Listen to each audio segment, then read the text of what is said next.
आज की वीडियो में आपको ले जाने वाले हैं दुनिया के सबसे बड़े और खौफनाक ड्रग लॉर्ड की कहानी में। यह है वो शख्स जो अपनी छोटी सी दुनिया से उठकर दुनिया पर रात की तरह छा गया। यह है एल चापो। उसकी चालाकी, उसकी डेयरिंग और उसके क्राइम्स ने दुनिया को हिला दिया। लेकिन उसकी कहानी बस एक कहानी नहीं, बल्कि एक सफर है जो आपको हिला कर रख देगा।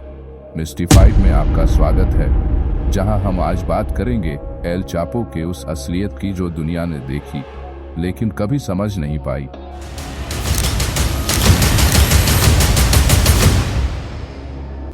चार अप्रैल के दिन मेक्सिको के एक छोटे से गांव लाटूना में एक बच्चा जन्म लेता है जिसका नाम एल चापो होता है।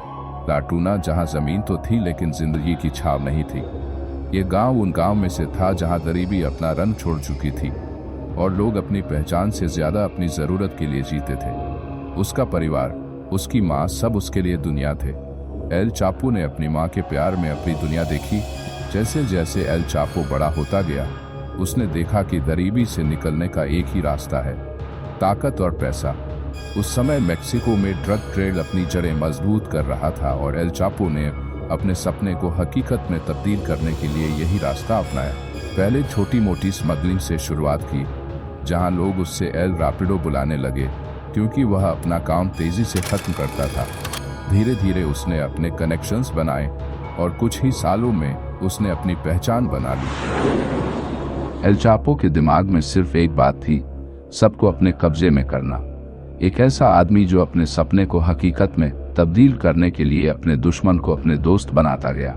सोचिए, एक महफिल जिसमें सब लोग पहली बार मिलते हैं, लेकिन एल चापो का हर कदम उन्हें अपनी तरफ खींचने का होता था।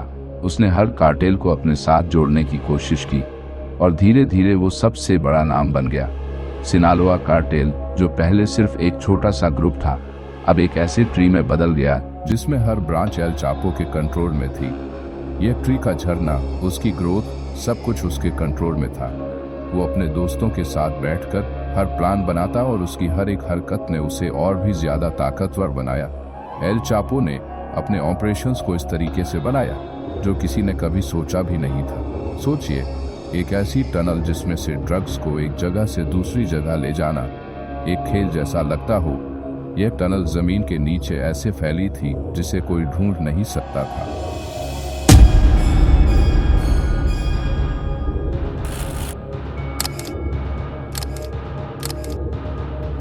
9 जून के दिन एल चापो ग्वाटेमाला में पकड़ लिया गया।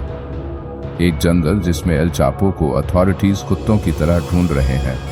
उसने अपनी जान को बचाने के लिए हर जगह छुपने की कोशिश की, लेकिन अंत में उससे पकड़ लिया गया। लेकिन एल चापो के दिमाग में एक और प्लान था, कैसे जेल के अंदर से भागा जाए। उसने अपनी ताकत और अपने लोगों का सहारा लेकर 19 जनवरी 2000 को जेल के अंदर से भागने के लिए लॉन्ड्री कार्ट में छुप कर बैठा और उससे जेल के गेट के बाहर ले जाया गया।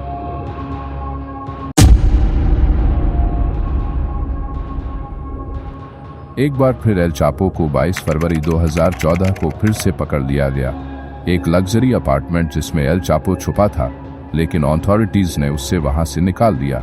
यह समय उसके लिए एक बड़ा झटका था, लेकिन उसके दिमाग में अब भी एस्केप का प्लान चल रहा था।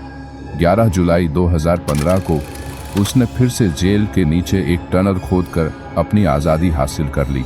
यह टनल इतनी गहरी थी कि अथॉरिटीज ने सोचा भी नहीं था कि एल चापो वहां से भाग सकता है। 8 जनवरी के दिन एल चापो को लॉस मोचिस, सिनालोआ में फिर से पकड़ा गया।